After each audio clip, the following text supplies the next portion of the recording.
The big C word, cancer, it scares us all. But what would you do if at the age of 22 were told you had the deadly cancer gene BRCA1?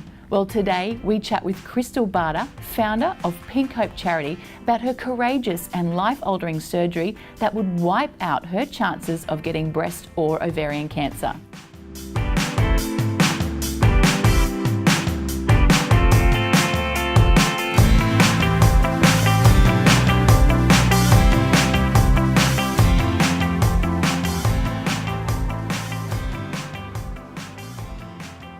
So in 2009, you were diagnosed with the deadly BRCA1 gene.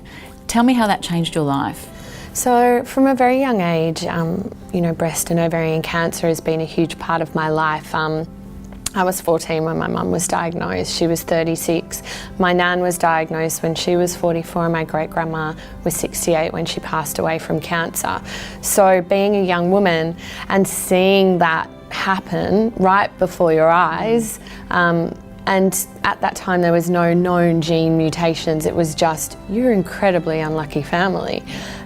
So when we were told that there was a gene mutation, it was really daunting, but at the same time it was a sigh of relief, like, okay, there's something happening. It's not just luck of the draw for us. Did you feel like a bit of a walking, ticking time bomb growing up, and then to actually make that decision? I guess you were 22 when you made the decision to have a double mastectomy, is that right? Yes. To me, it was about living my life free from the restraints of the illness that had plagued my family for generations. It was a logical step, but a highly emotionally charged one. It's not natural for any woman to turn around and go, oh, I'm going to have my breast removed, and that's the most logical decision and I'm going to do it. At just 25, KRYSTAL Barter wasn't prepared to take the risk. It was up to me to defy that destiny and to do something about it.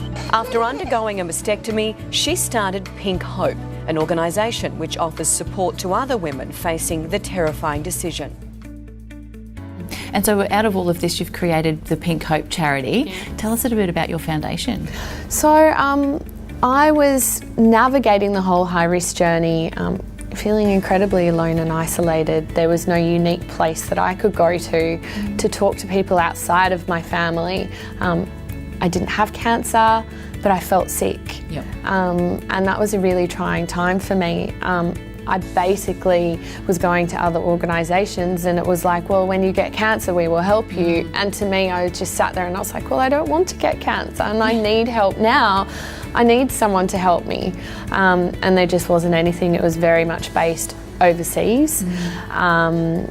All of the support systems, were leaps and bounds ahead overseas. So I was inspired by them to create Australia's first preventative health organisation for breast and ovarian cancer. And I did it in my hospital bed with literally a laptop and my mum and nan cheering me on. It definitely gave me something else to focus on, something positive, and maybe that's something good. We basically have a website where we have an online genetic counsellor that is there at the click of a button and then can answer any questions at each stage of assessing and understanding your risk. We have online resources, peer-to-peer support, so to provide that, we've walked in your shoes, we know what it feels like, so we'll create a really empowered community to be behind you. We have campaigns that are some of the most successful campaigns in the country, like Bright Pink Lipstick Day. We literally have over 300 million last year media impressions globally, and conversations were happening from Sweden to Africa to the UK. So it's really the power of social media that our organisation has been able to leverage. So we're definitely doing things differently. So you just touched on the pink. Bright Pink Lipstick Day. Day. Yeah, so that's in September. Tell us a little bit about that. Yeah, so that happens on Friday the 25th of September, and it is just a day that is really kind of for families like mine, but also a day that helps people to really understand what kind of questions they need to ask their family to understand their family health history. It is basically how many people in your family were diagnosed with cancer, at what age and what type of cancer. And it really just simplifies the information that people need to understand their health history. You got to meet Angelina Jolie and talked about the whole process with her. How exciting was that? Well, you know, definitely when her story came out, I thought, you know, how incredible that she shared it on such a worldwide platform. She was able to basically educate the globe on BRCA, on hereditary cancer and on preventative surgery in a few days. No one could have the power like that or the reach that she did, and she did it in such an authentic way. It opened the lines of communication for us. Our charity was on a global platform. We were doing interviews with the Today Show to CNN in America, and to then get a call kind of after everything had died down to say that Angelina wanted to meet me at her Unbroken premiere. That was kind of a pretty huge moment for, not for me, but for every BRCA or every at-risk woman in the country, that she was acknowledging the work that we're doing over here and saying, you know what, I'm going to take the time to meet with you. And she was amazing. So what would be some advice you could give to ladies who are thinking about having this preventative surgery? And I guess, because, you know, a lot of women are very strong and they don't think that they can or don't want to reach out and ask for help. I guess what would be some advice to them?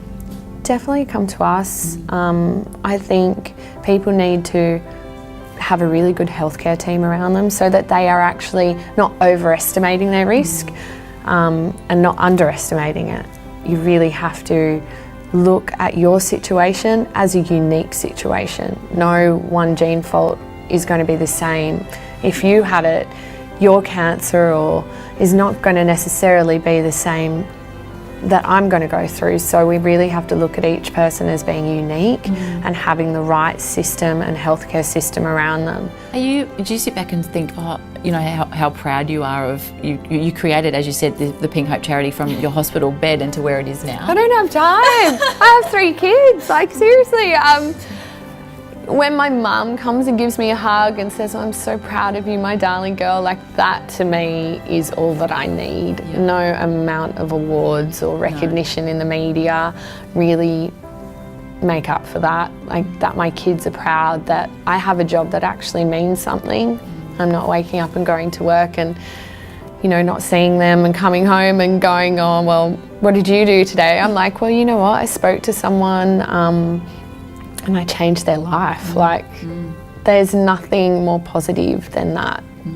And to know that I get to do that day in, day out is, it's incredible. Yeah. It's life-changing for me. I think Pink Hope in essence has kind of been my saviour as well. I might have been a bit of an emotional mess with everything that my family's been through and having to have my ovarian and fallopian tubes and all these issues happen. I might have been a mess if it wasn't for starting Pink Hope. So it's been a win-win. And are you working with Michael Hill and the Emma Rowe range? And you've brought out some beautiful beads. So how did that all come about? So, I've known the marketing manager at Emma & Rowe for quite a while now, and it's a new brand started by Michael Hill Jewellery, and it's kind of really trendy, beautiful charm pieces, but they've also got incredible rings and stackable diamond rings. So it's really nice to work with a brand that genuinely cares about our charity. Like they are making a huge difference, and you know, it's amazing to have them supporting that us. Some of that money then is going towards your beautiful charity as well. Oh, well, we could not do what we do without them. We're just about to launch a new website and a huge online tool that is going to change and revolutionise the way that people understand their health. And we're doing that with their help. Yeah. Okay, so I grew up in? Northern Beaches. The first thing I do when I wake up is? Look at my phone. If I could be better at anything, it would be? Oh, goodness. Running. I'm not very good at running. I'm at my happiest when? I'm in bed cuddling my kids and my husband. When I'm not working, I am? Not working. Working for my kids. Working, what's that? Yeah. I wish I could. Go on more holidays. My biggest fashion blunder was? Oh God. Like the whole of my teenage years, really. Was that I the thought 80s? it was, yeah, no. I thought it was cool to wear like jeans and boys' t-shirts. Yeah. And big It was- black Bunston boots or Yeah, Doc Martens. Yeah. That was what was in. It was. It Yeah, was. I'm so glad it's not now. What hashtag best describes you? Determined. Thank you so much for joining Oh, us. thank you. It was a great conversation. I had fun. If you'd like more information regarding Pink Hope Charity or to hold your own Pink Hope charity event, jump onto their website pinkhope.org.au. Thanks for watching I Inspire by iStyle TV. Don't forget to subscribe to iStyle TV on YouTube, like us on Facebook and follow us on Instagram. I'm Tam Wrigley and I'll see you next time.